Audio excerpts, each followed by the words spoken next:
90.4 radio 7 पर मैं हूं शिल्पी, आपका स्वागत करती हूं इस कार्यक्रम में जिसका नाम है सेहत सबकी। सेहत सबकी एक ऐसा कार्यक्रम जिसमें हम आपसे कोशिश करते हैं कि बहुत सारे एलोपैथिक होम्योपैथिक डॉक्टर्स से मुलाकात करवाएं, जिससे वो खुद बता सकें कि आपको किसी बीमारी के होने पर कौन कौन से लक्षण पहचानने हैं, उसका क्या इलाज हो सकता है, आपको आयुर्वेदिक इलाज लेना चाहिए, होम्योपैथिक इलाज लेना चाहिए, कौन सी मेडिसिन विधा किन किन चीज़ों पर काम करती है, कब अपनाई जानी चाहिए, क्या उसके साइड इफ़ेक्ट्स होते हैं। जैसे कि पिछली बार हमने बात करी थी होम्योपैथिक के बारे में, तो जितनी बार भी हमने होम्योपैथिक के बारे में बात करी है तो यही बात सामने आई है कि इसमें साइड इफ़ेक्ट्स नहीं होते। बहुत ही सेफ एक ये विधा है चिकित्सा की, जिसमें बहुत सारी रिसर्च की गई है और बहुत ही खूबसूरती से इस विधा को यूज़ करके जो दवाइयों का दिए जाने का सिस्टम होता है उसमें भी बहुत सारे रूल्स एंड रेगुलेशंस नहीं होते। वो दवाइयाँ कड़वी भी नहीं होती, उनके साइड इफ़ेक्ट्स भी नहीं होते, वो आपके गुड बैक्टीरिया को मारती भी नहीं हैं। तो ये सारी चीज़ें हमें पता चलती हैं होम्योपैथिक विधा के बारे में। और आज मैं होम्योपैथिक के बारे में इसलिए बात कर रही हूँ क्योंकि हमारे साथ हैं डॉक्टर NP माथुर, जो विधानसभा में भी डॉक्टर रहे हुए हैं, रजिस्ट्रार रहे हुए हैं, असिस्टेंट डायरेक्टर रहे हुए हैं। अभी IIS यूनिवर्सिटी में वो एक डॉक्टर हैं। बहुत सारे पेशेंट्स का ना तो सिर्फ इलाज करते हैं बल्कि स्टूडेंट्स उनसे बहुत सारी साइकोलॉजिकल जो दिक्कतें होती हैं अपनी पढ़ाई को लेकर, करियर को लेकर, काउंसलिंग को लेकर, वो भी डिस्कस करते हैं। तो एज अ डॉक्टर वो उनकी हेल्प करते हैं। Thank you so much doctor हमारे स्टूडियो में आने के लिए। नमस्कार। आज हम सबसे पहला जो प्रश्न आपसे यही पूछने वाले हैं कि जो हार्ट डिजीज़ होती हैं उनका और होम्योपैथी का क्या रिलेशन है, बीच में क्या संबंध है? पहले तो मैं आपको ब्रीफ में बता दूं कि कुछ तो डायग्नोस्टिक डिजीज़ होती है जो हार्ट की सब लोग जानते हैं, फिर भी मैं एक बार दोहराना चाहूँगा। लेकिन लक्षणों के आधार पर भी अपन घर में दवाइयों को रख करके इमीडिएट अपन पेशेंट्स को रिलीफ दे करके हॉस्पिटल ले जा सकते हैं जी। ये एक मेन कारण है। जैसे डिजीज़ का एक बार मैं दोहरा दूँ, ये कहलाता है सर्कुलेटरी सिस्टम। अच्छा। हार्ट जो काम करता है उसका काम होता है सर्कुलेशन पूरी बॉडी में पहुँचाना, ऑर्गन्स को पहुँचाना, टिश्यूज़ को पहुँचाना, कैपिलरीज को पहुँचाना। अच्छा। इसमें मेन होता है एक तो जैसे आर्टरीज में होता है एओर्टा, जो अपने नेक के पास में से होकर के, और मेजर आर्टरी जाती है जो ब्रेन को सप्लाई करती है। ये सबसे बड़ी आर्टरी होती है। उसमें ब्लॉकेज आने के बाद पेशेंट के बहुत ज़बरदस्त इमरजेंसी हो जाती है। उसमें भी कुछ दवाइयाँ हैं जो अपन काम में ले सकते हैं। दूसरी होती है आर्टरीज। आर्टरीज में भी ब्लॉकेज के चांस रहते हैं। और इसी तरह के जो अपने कैरोटिड आर्टरी होती है तो उस सर्कुलेशन स्लगिश हो गया, कहीं लोकल कंजेशन हो गया, या हार्ट का डीजनरेशन हो रहा है, कोई फैटी डीजनरेशन से लीवर का सुनते हैं, वैसे हार्ट का भी डीजनरेशन होता है। हार्ट सिकुड़ भी जाता है, हार्ट फैल भी जाता है। इस तरह की कंडीशन आने पर कई बार आर्टरीज वगैरह रप्चर हो जाती है। तो अपन प्राइमरी सिम्टम के आधार पर जब अपन होम्योपैथिक बताएंगे ना, तो उन दवाइयों को जो अपन लास्ट में बताएंगे कि कॉमन दवाइयाँ जब अपने पास रखें जी। तो किसी भी लक्षण, किसी भी डिजीज़ डायग्नोस हो जाए तो भी अपन दे सकते हैं। और वैसे अगर प्राइमरी लक्षण दिखते हैं तो अपन दे करके पेशेंट की जान को बचाया जा सकता है। तो उसमें अपने को जैसे जैसे चीज़ें हैं कि अपन हार्ट को केवल मानते हैं कि भाई बाईपास होता है या स्टेंट डलता है, इसके अलावा कुछ नहीं होता है, या कोलेस्ट्रॉल बढ़ जाता है। कुछ तो लीवर के संबंध में पहले भी बताया था कि भाई इसको कंट्रोल करके रखना चाहिए, अपन चिकनी चीज़ें ना खाएं, वो खाएं। आपकी डायग्नोस होने के बाद इमरजेंसी नहीं है, मान लो अगर डायग्नोस भी हो गया, उस डायग्नोस के आधार पर भी जैसे मैं बता रहा हूँ एओर्टा और आर्टरीज वगैरह, इनके ब्लॉकेज को भी खोला जा सकता है। काफ़ी हद तक पेशेंट हैं जिन पे ये आजमाई गई है और शॉर्ट मेडिसिन है। और जैसे दवाइयाँ अपनी, जैसे कि अपन मानते हैं कि यही चीज़ें हैं, लेकिन मैं होम्योपैथिक पॉइंट से बताना चाहता हूँ कि जैसे किसी को रूमेटिक हार्ट डिजीज़ डायग्नोस हो गई, तो उसको जब तक भी गठियावात या रूमेटिज वगैरह होगा, उसका इम्पैक्ट निश्चित तौर पे हार्ट पे आता है, जिसको बोलते हैं रूमेटिक हार्ट डिजीज़। अच्छा। उसमें भी होम्योपैथिक दवाइयाँ काम करती है। ये नहीं माने कि अपने पास केवल हार्ट का कोलेस्ट्रॉल बढ़ गया या कुछ हो गया तो अपना हार्ट खराब हो गया, ऐसा नहीं है। दूसरा ये है कि जैसे अपने को पाइल्स हो गए, हेमरेज जिसको अपन बोलते हैं, उसमें भी इम्पैक्ट हार्ट पे आता है, पेल्पिटेशन बढ़ जाता है, हार्ट की रेट बढ़ जाती है, तो उसका भी इम्पैक्ट रहता है। दूसरा क्या रहता है कि जैसे कॉन्जेनिटल डिजीज होती है, जैसे अपन एज बढ़ती जाती है, ये बताते हैं तुम्हारा तो हार्ट ही बहुत वीक है। अच्छा। काफ़ी वीक है किसी भी कारण से, जैसे उसकी मसल्स वीक हैं तो हार्ट फेलियर के चांसेस बढ़ जाते हैं। नर्वस सिस्टम में वीकनेस है तो अपने नर्वसनेस ज़्यादा रहती है बच्चों में, इनमें तो पेल्पिटेशन हो जाता है, तो उसको भी हार्ट डिजीज मान लेते हैं, है ना। इसके वीक होने पर कई बार काफ़ी बॉडी में जैसे बोलते हैं इडिमा, या अपन उसको ड्रॉप्सी बोलते हैं, उस तक की भी दवा है। जब लास्ट स्टेज में जब हार्ट को प्रॉब्लम आने लग जाती है तो ड्रॉपसी को भी रोकने के लिए और हार्ट को हेल्दी करने के लिए, उसके डिजेंशन रोकने के लिए कुछ दवाइयाँ हैं जो अपन ले सकते हैं। और ऐसे ही जो है ना, अपने जैसे चाहे हार्ट इंक्रीज हो जाए, चाहे वो एन्यूरिज्म बोलते हैं सिकुड़ने को, दोनों ही स्थितियों में भी दवाइयाँ दी जा सकती है। और लास्ट में अपन कॉमन दवाई बताएंगे, वो सब अपने पास रखी जाए तो पेशेंट को इनिशियली अपन दे करके और उसकी लाइफ को बचा सकते हैं। और डायग्नोस हो गया तो भी अपन दवाई दे सकते हैं जी। दूसरा आता है, एक अपन मानते हैं जैसे सांस में दिक्कत आती है, उसको अपन कहते हैं कि अस्थमा हो गया उसको। तो ऐसा नहीं है, डिस्निया बोलते हैं इसका एक्चुअल में। एक तो होता है लंग्स से, वो लंग्स से जो होता है वो प्योर अस्थमा होता है। एक होता है कार्डियक डिस्निया, जो हार्ट की वीकनेस से या हार्ट के डायलेटेशन से या उसके सिकुड़ने से सांस लेने में दिक्कत आती है, उसको बोलते हैं कार्डियक अस्थमा।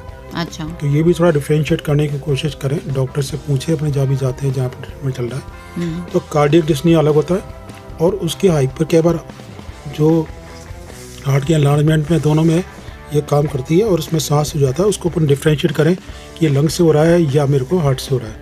ये नहीं कि हार्ट का डिस्निया हो रहा है और अपन ने पंप चालू कर दिया तो पेशेंट हमेशा हार्ट की तरफ से वीक रहेगा। अच्छा। एक चीज़ है। दूसरा क्या है कि ये भी एक ऑर्गन है एक तरह से, तो इसमें भी इन्फ्लामेशन हो जाते हैं। अच्छा। इन्फ्लामेशन किस में होता है, जैसे अपना एंडोकार्डियम होता है, जो अंदर की हार्ट की अंदर की जो लेयर होती है लास्ट में, पूरा ऑर्गन को जो लपेटती है ना, उसको बोलते हैं एंडोकार्डियम। और एक होता है पेरिकार्डियम, जो हार्ट की लेयर में फ्लूइड भरा रहता है और हार्ट कभी भी कोई इंजरी हो छोटा मोटा तो उसको वो पेनिट्रेट करके और रोक लेता है। तो ये पेरिकार्डियम और ये जो एंडोकार्डियम है, ये इसकी लेयर्स होती हैं। तो इसमें भी क्या इन्फ्लामेशन हो जाता है तो उसको अपन कर सकते हैं ट्रीटमेंट। दूसरा क्या होता है, कई बार अपने को पेन रह जाते हैं, जैसे जुकाम हुआ या मेरा तो जुकाम का तो सब ठीक हो गया लेकिन मेरे चेस्ट में पेन रह रहा है, तो आफ्टर इन्फ्लुएंजा जिसको बोलते हैं, उसमें भी काफ़ी मेडिसिन ये काम करती है। टी ड्रिंकिंग जो टी ड्रिंकर्स होते हैं उनको लगता है मुझे ज़्यादा चेस्ट पेन हो गया, एंजाइना पेक्टोरिस हो गया। एंजाइना पेक्टोरिस को अपन बोलते हैं जो अपने जो सर्वाइकल से लेकर के और अपने हार्ट के ऊपर तक जो मसल्स आती हैं जो प्रोटेक्ट करती है हार्ट को कोई भी इंजरी से, जैसे चोट लग गई, किसी ने गुस्सा मार दिया, कुछ भी कर दिया, तो एंजाइना पेक्टोरिस मसल्स होती है जो हार्ट तक आती है। अच्छा। और अपने शोल्डर से जुड़ के आती है, तो उसमें भी कई बार खिंचावट आ जाती है जिसको अपन एंजाइना पेक्टोरिस बोलते हैं, उनमें भी काम करती है। कई बार जो टबैको ज़्यादा खाते हैं तो उनमें भी ये दवाइयाँ दी जा सकती है, जिनका पैल्पिटेशन बढ़ जाता है या उनकी पल्स बढ़ जाती है, इस तरह के सिम्टम आते हैं। अच्छा। तो उसमें भी दे सकते हैं अपन। फिर किसी तरह के पाइल्स किसी को थे, फिर रुक गए, फिर हो गए, तो जैसे मैंने पहले बताया उनमें भी ये पेन वेन स्टार्ट हो जाते हैं कई बार। और ये चीज़ें हैं, पेन के लिए अपने पास काफ़ी दवाइयाँ, इसके कई पार्ट्स होते हैं, अपेक्स है, बेस है, तो इस तरह की चीज़ों में अपन इन दवाइयों को कॉमनली काम ले सकते हैं। बचाव में जैसे एंजाइना पेक्टोरिस है, कई बार जो है ना अपने को जैसे पीरियड से संबंधित होता है, जैसे पीरियड आने को है तो बोले मेरी पल्स बढ़ जाती है, ये हो जाता है, जैसे मैंने बताया रूमेटिज्म हो जाता है। और पर्टिकुलरली कई हार्ट की जो ऑर्गेनिक डिजीज़ है ऑलरेडी, उसमें भी काम करती है। और अब जब पीरियड्स वगैरह से संबंधित रहता है, कई बार बोले मेरे हार्ट की पल्स बढ़ जाती है, ये बढ़ जाती है, उस समय भी ये काम कर सकती है। पर्टिकुलरली आज की तारीख में जो हार्ट को अपन डायग्नोस कर सकते हैं सिम्टोमेटिकली, कोई पेशेंट कह रहा है मेरा जो पर्टिकुलर लेफ्ट साइड, क्योंकि राइट साइड में जो भी होता है ना फ्रोजन शोल्डर और मस्कुलर पेन होते हैं, लेफ्ट साइड में जो भी पेन अपने शोल्डर से लेकर के लास्ट फिंगर तक जाता है, ट्रेवल करता है, उसके लिए एक बेस्ट मेडिसिन होम्योपैथिक में है, जिसमें मतलब पर्टिकुलर लेफ्ट साइड होगा पेन, क्योंकि सर्कुलेशन लेफ्ट साइड में होता है, राइट में मस्कुलर पेन्स होते हैं। तो उस लेफ्ट के लिए भी अपन जो मेडिसिन बता रहे हैं वो काफ़ी हद तक काम करेंगे। अच्छा। तो इस तरीके से बहुत सी चीज़ें हैं। कई बार क्या होता है, पेन बैक से स्टार्ट हो रहा है, लेफ्ट साइड में बैक से स्टार्ट होकर के आपके या सामने शोल्डर से होता हुआ आ रहा है, तो फिर शोल्डर से ट्रेवल कर रहा है फिंगर तक। अच्छा। और कई बार बैक से होकर के शोल्डर तक आता है, वो भी हार्ट से रिलेटेड पेन होता है। अपन सोचते हैं गैस बन गई है, वो बन गई, ऐसा नहीं होता। बैक से लेफ्ट साइड रिलेटेड होकर के आपके क्लेविकल, जिसको अपन बोलते हैं कॉलर बोन, वहाँ अगर पेन जा रहा है और पेशेंट को किसी भी हिलाने डुलाने से आराम नहीं मिल रहा है, कहता है मुझे तो बहुत पेन हो रहा है, वो साइन भी हार्ट का ही होता है। उसके लिए भी अपन जो मेडिसिन बता रहे हैं वो सब कॉमनली काम आती है, ये चीज़ है। दूसरा अपना क्या होता है कि केवल पैल्पिटेशन जिसको अपन बोलते हैं, उसमें अपने क्या होता है कि पल्स बढ़ जाती है काफ़ी हद तक, धड़कने अपने को खुद को सुनाई देने लग जाती है, सीढ़ियाँ चढ़ रहे हैं या बैठे बैठे एकदम हो गया। तो उसके कारण क्या है कि कुछ कारण है जिसकी वजह से होता है। एक तो जैसे एनीमिया है, ग्रोइंग चिल्ड्रंस हैं, फिर डाइजेशन का नहीं है, डाइजेशन जैसे खाना खाया मेरे तो बस पल्स बढ़ जाती है पूरी बॉडी में, तो इसको बोलते हैं डिस्पेप्सिया, मतलब पाचन की प्रक्रिया में दिक्कत होना। इमोशनल काजेज भी होते हैं, कई बार बहुत ज़्यादा टेंशन हो गया, तो ये सब जो है ना पल्स को बढ़ा देते हैं। और इस तरह के जो ग्रीफ होते हैं अपन बहुत ज़्यादा सोच जाते हैं, बचपन से लेकर बड़े होने तक मेरे को तो ऐसा हुआ, तो इस तरह के जो डीप ग्रीफ होते हैं जिनको अपन बोलते हैं कि मतलब एंग्जाइटी मान लो, ये भी मान लो, उसमें भी ये पल्स बढ़ जाती है। और हार्ट पे किसी तरह का अपन ने स्ट्रेन ले लिया, उसमें भी जाता है, नर्वस सिचुएशन से भी जाता है। और प्रोलॉन्ग अपन ने ब्रेन वर्क किया 4 घंटे 6 घंटे, तो लगता है कि मेरे को यार पल्स बढ़ गई है या घबराहट हो रही है मेरे को बहुत ज़्यादा। टी ड्रिंकर्स हैं, टबैको वाले हैं, यूट्राइन डिजीजेज में हैं, वर्म्स में भी पल्स बढ़ जाती है। ये कुछ कारण हमारे होम्योपैथिक पॉइंट ऑफ व्यू से हैं जिनमें भी अपन ये मान के चलें कि नहीं ये इसी कारण नहीं है, ये सब हार्ट से रिलेटेड कारण है जो हम इसका निदान करते हैं। अब उसमें कई चीज़ें हैं, जैसे हार्ट के साथ साथ में हार्ट के रीजन में बर्निंग हो रही है, थ्रोट में भारीपन लग रहा है, वैसा लग रहा है कोई पल्स बढ़ गई है थ्रोट के अंदर ज़्यादा, तो विजन में डिमनेस आ रही है, सांस में दिक्कत आ रही है, फेस एकदम रेड हो जाता है, कई बार बीपी हाई लो कुछ भी होता है तो रेड हो जाता है, ऐसा लगता है कि मैं बेहोश हो जाऊंगा, फेंटिंग जिसको हम बोलते हैं, उस तरह के सिम्टम आते हैं। गैस्ट्रिक हो गया है, कई बार क्या होता है कि पल्स बढ़ने पर, ये पल्स की बात कर रहे हैं अपन, ये सब सिम्टम अपन यह सोचें कि और बीमारी के हैं। कई बार बहुत तेज हेडेक हो जाता है, थ्रॉबिंग स्टार्ट हो जाती है, चेहरा लाल हो जाता है, तो ये सब कुछ जो है हार्ट में लेबर पेन महसूस हो रहे हैं, तो ये सब चीज़ों को उसमें कवर कर लेता है। कंफर्टेबल नहीं होते हार्ट के वजह लगता है पेन हो रहा है, वो सब चीज़ें कवर हो जाती हैं। जैसे कई बार अपन रात को सोते हैं तो पल्स बढ़ जाती है, अप्रोच ऑफ मेंसेज होती है, जब मेंसेज आने को होता है तो पल्स बढ़ जाती है। ये सब सिम्टम हार्ट से रिलेटेड है, ये नहीं कि भाई मेरे पीरियड आते तो ये होता है, उसमें भी जाता है सब कुछ। रात में सो रहे हैं तो भी जाता है, ड्यूरिंग स्लीप भी हो जाता है, उनमें भी सब दवाइयाँ काम करती है। लगता है जैसे हम उठ के एकदम चले तो लगता है कि यार मेरी धड़कन बढ़ गई, या मुझे लग रहा है हार्ट में तो कोई तकलीफ हो रही है ना, ये सिम्टम सब हार्ट के हैं, इनमें भी होम्योपैथिक पॉइंट से दवाई दी जाती है। अपन जैसे झुक के उठ रहे हैं तो भी हार्ट पे इफेक्ट आता है, तो वो हार्ट से संबंधित है। इस तरह से काफ़ी चीज़ें, राइट साइड लेटने में दिक्कत आ रही है, लेफ्ट साइड लेटने में दिक्कत आ रही है, तो जब भी हार्ट में कोई भी इम्पैक्ट आता है हमारे पॉइंट ऑफ व्यू से, ये सब सिम्टम है जो अपन मान के चलते हैं। जैसे फॉरवर्ड झुक रहे हैं या पीछे झुक रहे हैं या लेट रहे हैं या राइट साइड लेफ्ट साइड, तो इस तरह की जो है चलते हैं, चलते चलते तेज चल रही है अपन तो पल्स बढ़ गई, ये सारे सिम्टम जो अपन बता रहे हैं, तो सिम्टम बट जितना भी बता रहे हैं अपन नॉलेज के लिए बता रहे हैं, क्योंकि अपन हार्ट के बारे में इतना जानते हैं कि कोई ब्लॉकेज आ गया या कोलेस्ट्रॉल बढ़ गया तो इससे हार्ट खराब हो गया मेरा जी। तो ये लक्षण सारे हैं, तो इन लक्षणों के आधार पर अपन भी अपन होम्योपैथिक पॉइंट ऑफ व्यू से दवाई दी जा सकती है जो अपन अंत में बताएंगे। अच्छा, तो ये अपना पल्स और पैल्पिटेशन का काम होता है।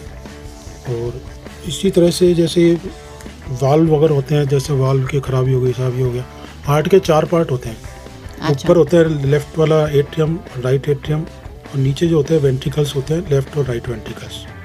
और लेफ्ट साइड से साफ खून जाता है, राइट में पुराना खून जो वेन्स के थ्रू आता है वो इकट्ठा होता है। तो वाल्व में भी क्या होता है कि कई बार जैसे एट्रियम में ब्लड आया गंदा राइट साइड में, वो नीचे उतर जाता है, तो कई बार कहते हैं बच्चे में नीलापन आ गया, या अपने को भी लगता है कि लिप्स में नीलापन आ रहा है, फिर आँखों में नीलापन आ रहा है, तो उस वाल्व डिजीज के लिए भी बहुत अच्छी दवाइयाँ हैं। अच्छा, हार्ट से रिलेटेड एक देखा होगा आपने, ज़्यादातर लोग बैठ जाते हैं, लंबी लंबी सेटिंग करते हैं, तो वेन्स जो होती है लोअर एक्सट्रीमिटीज की, पर्टिकुलर थाइस की, वो इसको बोलते हैं वेरिकोज वेन्स। अच्छा, तो वो पक जाती है, किसी के पस आने लग जाता है उसमें से, किसी के फूल जाती हैं, तो ये भी हार्ट के सर्कुलेशन का ही एक कारण है। अच्छा, तो उसमें जैसे सेलुलाइटिस कहते हैं जिसमें मतलब खून सा आने लग जाता है निकल के नसों में से, या एंगोर्स जो आती है केवल, तो उस इन्फ्लामेशन के लिए जिसका क्रॉनिक हो चाहे एक्यूट हो, उन वेन के लिए जिसको हम बोलते हैं वेरिकोज वेन, वो भी सर्कुलेशन से संबंधित होती है, जो हार्ट के अंदर दवाइयाँ दी जाती है उन्हीं से। वो जैसे हार्ट में ब्लॉकेज आता है वैसे भी लोअर एक्सट्रीमिटीज में ज़्यादा देर बैठने से सर्कुलेशन वापस नहीं लौट पाता हार्ट को। अच्छा, तो जैसे हार्ट में ब्लॉकेज आता है वैसे वेन्स का ब्लॉकेज आने लग जाता है।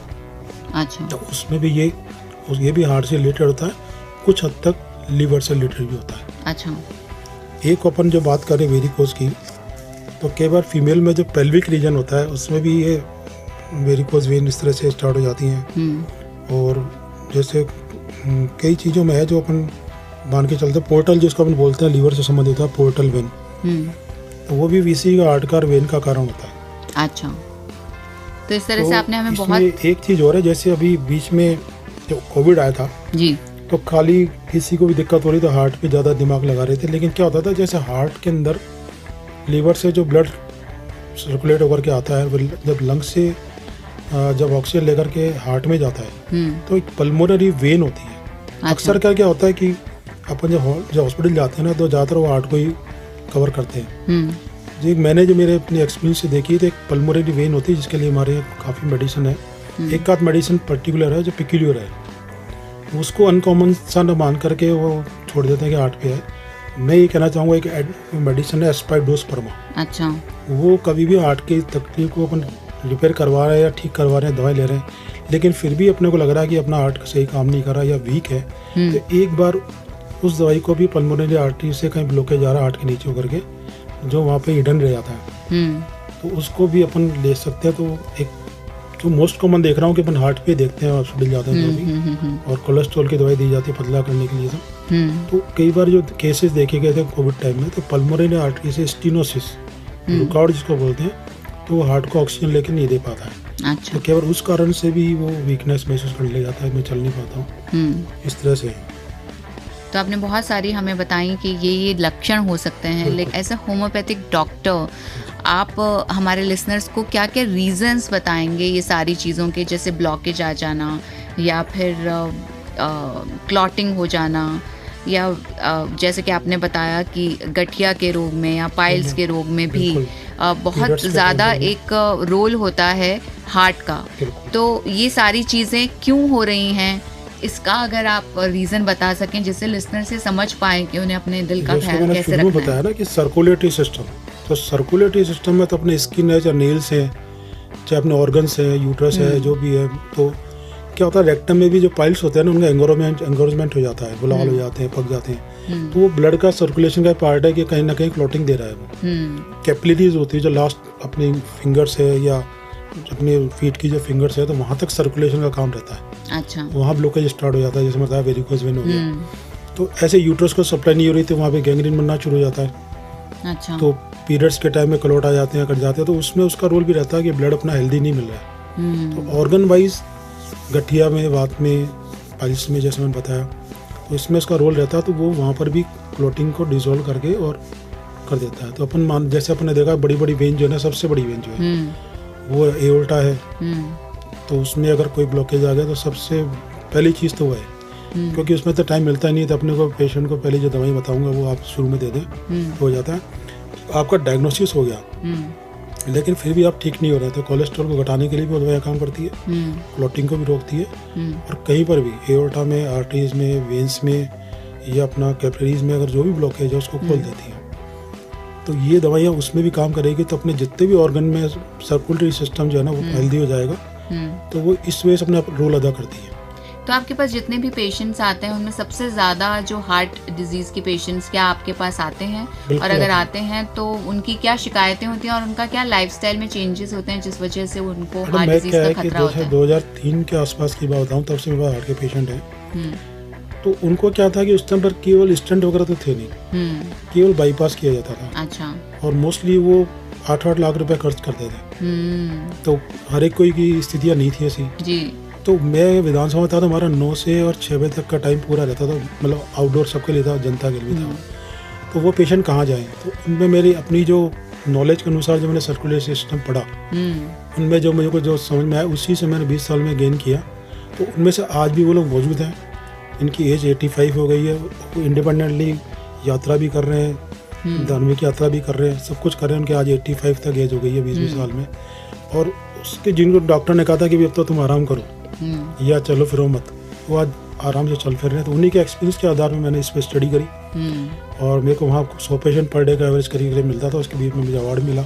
अच्छा। तो उन पर मुझे वो एक प्लेटफार्म मिला, जो ओपन प्लेटफार्म था, वो मिलने के बाद मेरे को ये कॉन्फिडेंस आया कि हाँ इन दवाइयों से जो बेचारे हो सकते हैं। अब तो स्टेंट भी आने लग गए, लेकिन वो भी कॉस्टली हैं, 2-3 लाख रुपए लेते हैं, बाईपास के 5 लाख आज भी लेते हैं। उस टाइम को ऑप्शन नहीं था, तो ऐसे लोग वहाँ पे क्या, तो मैं डेंस एरिया था, पूरा सिटी में थी पहले विधानसभा, तो महीने में इतने पेशेंट तो आ ही जाते थे, 100 में से कम 10 तो निकल ही आते थे कि हमें पैसा नहीं है और डॉक्टर ने कहा आपका हार्ट ब्लॉक हो गया, ये हो गया। तो वहाँ से एक्सपीरियंस गेन किया, वहीं से कॉन्फिडेंस गेन किया। अच्छा। और मुझे पूरा कॉन्फिडेंस है कि मैं इसी विस्तृत के अंदर 20 साल में मैंने ये एक्सपीरियंस लिया कि ये डिजीजेज में भी मेरे को किताब में लिखा है, मैंने नहीं लिखा है, ये हमारी बुक्स में दिया हुआ है, सर्कुलेटरी सिस्टम पूरा दिया हुआ है कि किस किस चीज़ों से क्या क्या हो सकता है। हार्ट की वीक मसल्स है तो अपन भी दवाई दे सकते हैं। साइनोसिस हो जाता है कई बार, अच्छा, ब्लड पूरा बॉडी को नहीं पहुंच रहा है तो ब्लू कलर हो जाता है, आंखें नीली हो गई, या अपना हथेलियाँ लिप्स नीली हो गई जाती हो जाती है, नेल्स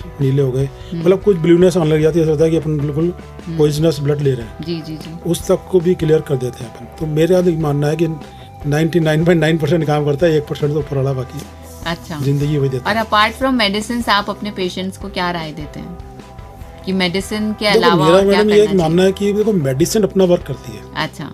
बजाय साइकोलॉजिकल के, क्योंकि नर्वस सिस्टम पे भी ये काम करती है, डाइजेशन पे भी काम करती है। तो जो पेशेंट जैसे नर्वस है, मेरे को बहुत चिंता रहती है, मेरे परिवार की चिंता रहती है, मैं शुरू से ऐसा रहा, तो नर्वस सिस्टम से उसका हार्ट बढ़ रहा है, पेल्पिटेशन हो रहा है, उसकी पल्स बढ़ रही है, सिम्टोमेटिक है वो, लेकिन वो हार्ट से हो रहा है। केवल डॉक्टर कहते हैं भाई आपका तो हार्ट बहुत वीक है, आप रेस्ट करो, यही थोड़ा टाइम है, ये दवाइयाँ खाते रहो, चलते रहो। जी जी जी। तो अपन उसको बूस्ट करके और उनके हार्ट को वीकनेस को मैंने बताया, जैसे वॉल वगैरह सब पे वेंट्रिकल के लिए।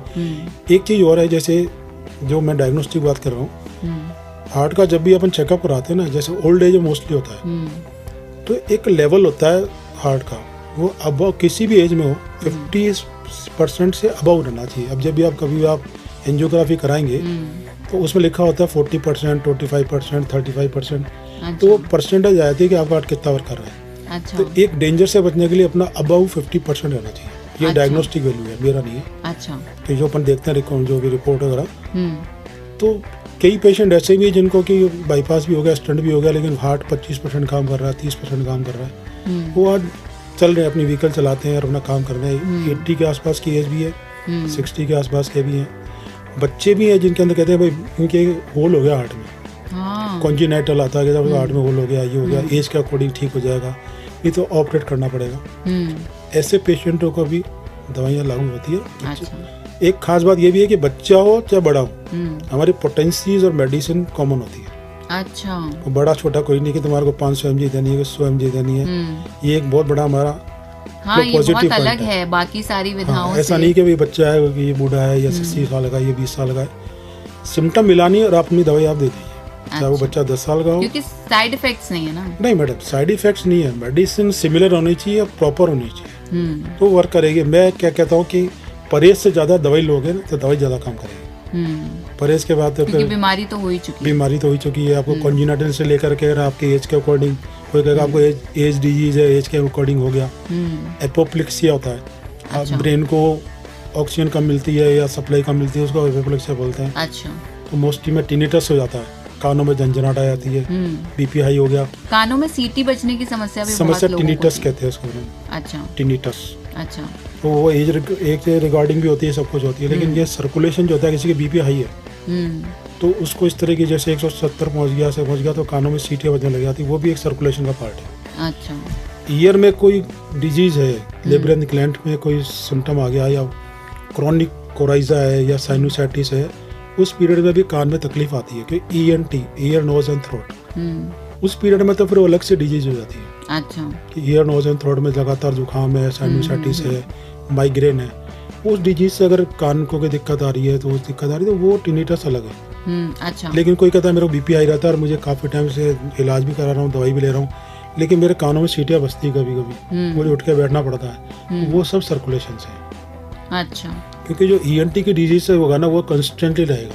अच्छा। लेकिन पेशेंट कहता है मैं इतनी गोलियां खा रहा हूँ जो रात को केवल मेरे कानों में सीटियाँ बज जाती है, बीपी नापता हूँ तो हाई आ जाता है, वो सब जो है वो कंसर्न रहेगा हार्ट से संबंधित या सर्कुलेशन से। अच्छा। तो मैं डिफ्रेंशिएट कर रहा हूँ कि सिम्टम के आधार पर भी अपन होम्योपैथिक दवाई लेकर के और अपने हार्ट को भी नॉर्मल कर सकते हैं। अच्छा। आजकल तो काफी मशीन आ गई है जो डायग्नोस्टिक होता है, तो डायग्नोस होने के बाद भी अपन हार्ट को हेल्दी भी रख सकते हैं। तो ये मेरा जो एक्सपीरियंस है 20 साल का हार्ट के ऊपर, वैसे तो मुझे 35-40 हो गए, लेकिन वो जो मुझे मिला वहाँ से कि जब उस टाइम पैसा नहीं था लोगों के पास तो वो कहाँ जाएंगे, तब मैंने हमारे सर्कुलेटरी सिस्टम को पढ़ा जो हमारे अलग से होम्योपैथिक में है, उसको पढ़ करके उनको दवाएं दी, उनको रिस्पॉन्स मिला, उसका मेरा जो एक रिजल्ट आया वो मेरे को तो पॉजिटिव मिला, कम से कम 95% पॉजिटिव है। आज भी वो पेशेंट लाइव में अपना लाइफ स्टाइल चला रहे हैं, घूम रहे हैं। मान लीजिए आपकी बताई हुई सारी दवाइयाँ ले रहे हैं और फिर भी जैसे कि जब एलोपैथी इलाज लेते हैं हार्ट का तो बोला जाता है कि भाई आप अपना चिकना खाना छोड़ दीजिए, मीठा खाना छोड़ दीजिए, मावा, घी, बटर ये सब खाना छोड़ दीजिए, तो ये आप भी बताते हैं या फिर तो आपकी मेडिसिन ज्यादा काम करती है? आज का जो मॉडर्न युग आ गया ना, हाँ उसमें हर लोग इसके लिए अवेयर रहते हैं जी कि क्या नहीं खाना चाहिए, सब पढ़ भी लेते हैं, डॉक्टर तक बता ही देते हैं। आजकल तो ऑनलाइन सब पढ़ के देख लेते हैं क्या क्या हार्ट हो गया, जिगरी हो गई, क्या नहीं खाना है जी। तो मोस्टली लोग पूछते ही नहीं है, वो तो पहले कहते हैं मैंने वो बंद कर दिया, यही बंद कर दिया, वो बंद कर दिया, तो आजकल कहने की जरूरत नहीं होती है। ओके। और दूसरी बात ये है कि मैडम मेरे पहले ही बोला, मैंने कहा कि मेरा ही जो कॉन्फिडेंस है ना, अगर डिजीज है और मेडिसिन आपकी सही है तो वो आपको ठीक करेगी। अच्छा। परहेज तो एक प्रिकॉशन देती है लेकिन डिजीज को ठीक नहीं करती है। प्रिकॉशनरी अपन ले सकते हैं कि भाई ये ना लें, लेकिन उसके बाद आपका हार्ट हेल्दी हो जाएगा ये भी कोई गारंटी नहीं है। लेकिन मेरा उल्टा ये है कि मेरा जो एक्सपीरियंस है ना, अगर ये लेंगे तो आपकी लाइफ स्टाइल तो काफ़ी हद तक रेगुलर हो जाती है। अच्छा। एक फोबिया जो होता है दिमाग के अंदर, ये एक चीज़ होती है कि मेरे को हार्ट हो गया, वो हार्ट हो गया, उससे बाहर निकल आता है। अच्छा। चाहे वो फिजिकल हो चाहे मेंटल हो, दोनों सिम्टमों से बाहर निकला था। क्योंकि मैंने काफ़ी सारे सिम्टम बताए, उनके आधार पर आपकी पल्स बढ़ती है। अच्छा। किसी भी जितनी डिजीज बताई उनमें पल्स बढ़ती है, तो पहला सिम्टम ये है कि आपको मतलब हार्ट से संबंधित भी कुछ चीज़। अच्छा, पल्स ड्रॉप होती है तो भी हार्ट से ड्रॉप होती है तो भी उसको लो बीपी होती है तो उसमें भी है, तो वो भी हार्ट की वजह से हो रहा है। लो बीपी में हार्ट की वजह से होता है कि आपका हार्ट पंप कम काम कर रहा है। जैसे मैंने बताया ना, आपके डिग्री ऑफ 50% से ऊपर होना चाहिए ओवरऑल हार्ट का जो फंक्शन है उसमें। और पल्स रेट कितनी होनी चाहिए? पल्स रेट 72 से 78 ज़्यादा है। अच्छा, और अगर उससे कम है तो? कम है तो फिर वो बीपी लो में जा रहा है। हाँ, तो वो फिर फेंट होने के चांस रहते हैं उसमें। अच्छा। जो बताया ना, फेंटिंग के लिए मेडिसिन है, जैसे फेंट होने जा रहा है, बेहोश होने जा रहा है, तो उसके लिए अपना लो बीपी को मानते हुए, पल्स को लो मानते हुए वेरेट्रम एल्बम है, स्पाइजिलिया है, जेल्सिमियम है, अच्छा, ऐसी कुछ दवाइयाँ हैं जो अपन तुरंत पेशेंट दे सकते हैं। खासतौर से अगर कुछ भी नहीं थे कैटेगरी से, जो मैं बताऊंगा लास्ट में, वो भी देते हैं। कुछ पेटे नहीं बताऊंगा मैं, खाली दवाई नहीं, बस जिसको अपन ला के रख सकते हैं। एक दवाई में कई तरह के कॉम्बिनेशन आजकल आने लगे हैं, जिसको अपने पास रख लें तो वो दे देते, उसमें सारे कॉम्बिनेशन होते हैं। अच्छा। तो मैं आपको सेपरेट दवाई बता सकता हूँ। अच्छा। क्योंकि कई हमारे क्लासिकल डॉक्टर्स हो गएंगे यार ये तो पेटेंट बताने गया था, उसका सपोर्ट करने गया था, लेकिन मैं आपको जो प्रॉपर मेडिसिन है क्लासीफाइड वही बता दूंगा। अगर आप समय रहेगा तो 2 मिनट कुछ और वो बता दूंगा। और जैसे कि अगर बात करें कि वजन की, तो वजन का ज्यादा होना या फिर बहुत ही ज्यादा पतला होना, या किसी भी, जैसे मैंने अक्सर होम्योपैथिक डॉक्टर को देखा है कि वो ज्यादा जो पेशेंट है उसका जैसे कि पल्स वगैरह चेक करना, केवल वो सिम्टम्स जानने की कोशिश करते हैं और उसके हिसाब से दवाई लिख देते हैं। तो जैसे कि अगर आपको पता करना हो कि किसी का बीपी कम है, किसी का बीपी ज्यादा है, तो और या वजन की वजह से, कम ज्यादा की वजह से, या उसका बॉडी मास इंडेक्स बिल्कुल प्रॉपर नहीं है और उसका पल्स रेट सही नहीं है, तो ये सब आप कैसे पता करते हैं? नहीं बेटा, हम भी आज की तारीख में बीपी इंस्ट्रूमेंट रखते हैं। अच्छा। और आजकल तो ऑक्सीमीटर भी है। अच्छा। उसमें पल्स भी आ जाती है। अच्छा। और इसी डायग्नोस्टिक तो हम मना नहीं करते किसी को कि जाना ही नहीं है, ऐसा नहीं है। अच्छा। हम डॉक्टर पेशेंट को कहते हैं कि भाई जो आपको डॉक्टर है वो अपनी जो आज की तारीख में अवेलेबल डायग्नोस्टिक वैल्यूज है वो आप कराते रहिए। अपन ये नहीं कहते मस्त रहिए। अच्छा। आप डॉक्टर के कंसर्न में रहिए, जो भी एलोपैथिक डॉक्टर है जो भी है। और वैसे हमारे पे लिखते हैं तो हम भी 5.5 साल के डिग्री होल्डर हैं, जितना पढ़ा है हार्डकोर सबको, तो हम भी लिख के देते, टेस्ट करा के आया था पेशेंट। अच्छा। उसके अलावा जैसे आजकल तो एंजियोग्राफी होती है, तो उसमें सब चीज़ आ जाती है कि इसका वाल्व खराब है या इसका परसेंटेज कितना है या किस कारण से, या कहीं वाल्व में लोके जा रहा है या हार्ट में लोके जा रहा है। तो एंजियोग्राफी में सबका आ जाता है, कैरोटिड का भी आया था, उसका सबका आया था, इंजेक्शन लगते हैं। जी जी जी। ये जो अपना आजकल मोस्टली क्या एक एंजियोना पेक्टोरिस होती है, जो मसल्स पेन हुआ तो उसको मान लेते हैं हार्ट का हो गया। मैंने बताया भी आपको, ये मसल होती है हार्ट के ऊपर, उसको एंजियोना पेक्टोरिस कहते हैं अपन, तो उसको बाद में दवाई चालू हो जाती है। तो ऐसा नहीं है। एक बार नर्वसनेस से जिनसे भी अपने इम्पैक्ट आया था, या सर्दियों में है या कोई मस्कुलर पेन हो गया, तो हमेशा उसको नहीं माना जाए। उसमें पल्स वगैरह भी है, उसका कोलेस्ट्रॉल चेक करा लो, वो हम भी कराते हैं। अच्छा। डायग्नोस्टिक वैल्यू चलते हैं। अच्छा। खाली सिम्टम नहीं है, जो आपको डायग्नोस्टिक कराना, आज की तारीख में सब चीज अवेलेबल है। हाँ। आप कराइए आराम से, उनको चेक कराइए, हार्ट के डॉक्टर को कराइए। अच्छा। हम तो एक सपोर्ट ही दे रहे हैं कि किसी को कह दिया भाई तुम्हारा ये सब चल रहा है और ये चलेगा, आराम करो घर पे, दवाई करो। तो हम उसको फिर एडिशनल देते हैं और अपना जाँच जिस डॉक्टर से कराते हैं उससे करो। अच्छा, जाँच तो जरूरी है। हाँ, जाँच तो जरूरी। जाँच सिम्टम के आधार पर नहीं, हम तो कह रहे हैं कि ये चीजें तो आप अलर्ट रहें। अच्छा। ये ना समझे कि पाइल्स हो गया तो अपने को यार, लेकिन यार मैं जाता हूँ मोशन के लिए, जैसे बैठता हूँ आगे झुकता हूँ तो मेरे तो धड़कन बढ़ जाती है। तो उसको भी ध्यान में रखें कि भाई ये हार्ट से भी अपना रिलेटेड हो रहा है। अच्छा। जो कंजेशन बोलते हैं अपन, लोकल कंजेशन भी होता है कई बार सप्लाई में, सर्कुलेटरी सिस्टम में कई बार लोकल कंजेशन आता है, तो कहीं भी हो सकता है बॉडी में, कोई सप्लाई तो हर जगह हो रही बॉडी में जी। तो उससे पल्स बढ़ जाती है। तो अपन पल्स का मतलब हार्ट से जरूर समझें। अच्छा। ये नहीं कि मुझे ये हो गया तो घबराहट इसको बोलते हैं ना, तो उसमें पल्स नापने का तो ऑक्सीमीटर आते हैं आजकल घरों पर रख रखे लोगों ने, उसमें पल्स भी आती है, ऑक्सीजन लेवल भी आता है। तो आज तो मार्केट में कई चीज़ों की 2 साल का जो कोविड आया उसमें कई चीज़ों हमने बाहर घर में इकट्ठा कर लिया। स्टीम बाथ लेने के लिए जरा सा जुकाम होता था, आजकल लोग स्टीम बाथ ले लेते हैं। तो अवेयरनेस के लिए इंस्ट्रूमेंट भी मार्केट में आ गए हैं, लोग घर में रखते हैं बीपी इंस्ट्रूमेंट, अपनी शुगर नापते रहते हैं। तो ये काफ़ी इक्विपमेंट्स आ गए हैं जिनके थ्रू आदमी अवेयर रहता है। जी। पहले तो सीधा डॉक्टर के पास जाता था, ये पहले जैसे ऑक्सीजन कितनी आ रही है, पल्स कितनी आ रही है, वो आ रही है। तो इमरजेंसी में भी ये दवाइयाँ हार्ट पॉइंट से काम करती है, इतना मैं कहना चाहूँगा। जी। तो अब वो जो दवाइयाँ जिनके बारे में आप कह रहे थे, वो दवाइयाँ हमारे लिसनर्स को बता दीजिए। बिल्कुल बता देते हैं। देखो, सबसे बड़ा जो प्रोमिनेंट मेडिसिन है ना, जो करीब 95% काम करती है, ब्लॉकेज में हो, चाहे हार्ट में हो, चाहे वॉल में हो, इसको जस्ट लाइक हार्ट टॉनिक कहा जाता है। अच्छा। वो है क्रेटेगस। सर स्पेलिंग बता दीजिए। CRA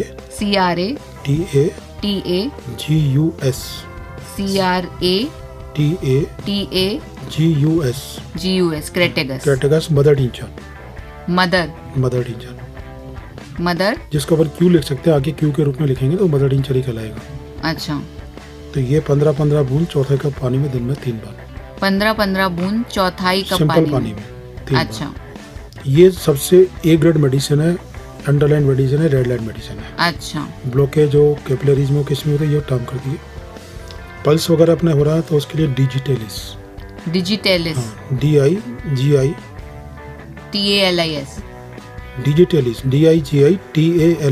जी, डिजिटेलिस। इसमें हार्ट ब्लॉकेज कुछ भी हो तो उसके अलावा क्रेटेगस के साथ मिला के भी ले सकते हो।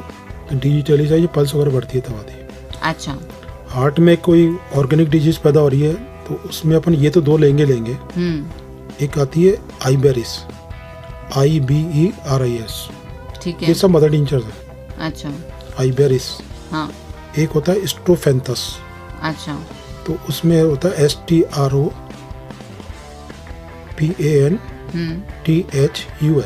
स्ट्रोफेंथस। अच्छा।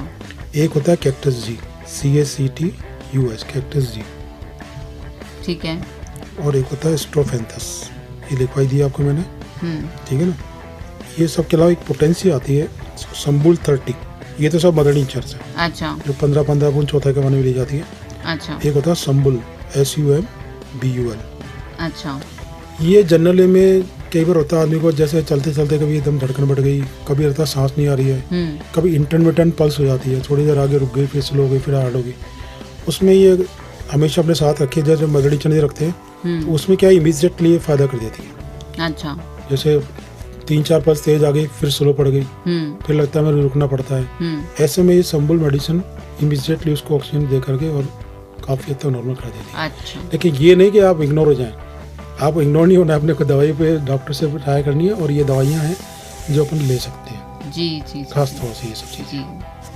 तो आपने बहुत सारी दवाइयाँ बताई आज हमें, जैसे कि क्रेटेगस और डिजिटेलिस। क्रेटेगस तो अंडरलाइन मेडिसिन है जी।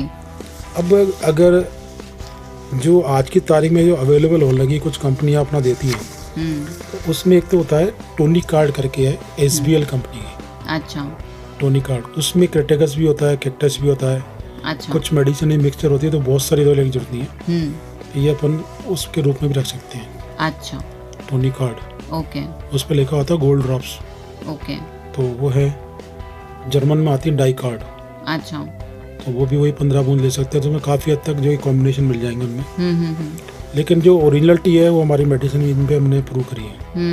यूँ है, अब मार्केट में अवेलेबिलिटी होती है, जैसे जनरल पेशेंट के लिए तो वही है, डॉक्टर्स जो करेंगे हम तो इसको यूज़ करते हैं। अच्छा। लेकिन अवेलेबिलिटी के लिए है कि एक बार आप उनको ला के रख सकते हैं, आप इन मेडिसिन को लिख लें, उसमें मिला लें कितनी दवाएं मिली होती हैं, उसके अलावा बाकी की दवाएं खरीद लें जी। तो इमीडिएट कोई भी पेशेंट हो, कुछ भी घबराहट हो रही हो, चाहे उसका पसीना आ रहा हो, लो बीपी हो रहा हो, चाहे लो हो रही हो, तो उस पेशेंट को तुरंत अपन वो ड्रॉप देंगे, और फ्रिक्वेंटली दे सकते हैं। अच्छा। ऐसा नहीं है 10 मिनट से, 15 मिनट से, 20 मिनट से, चाहे 10 डोज देते हैं आप। जैसे पेशेंट रिकवर होता है फिर उसको कम कर देते हैं। अच्छा अच्छा। तो कहने का मतलब ये नहीं अपन ये कह रहे हैं कि भाई इसी पे डिपेंडेंट रहो।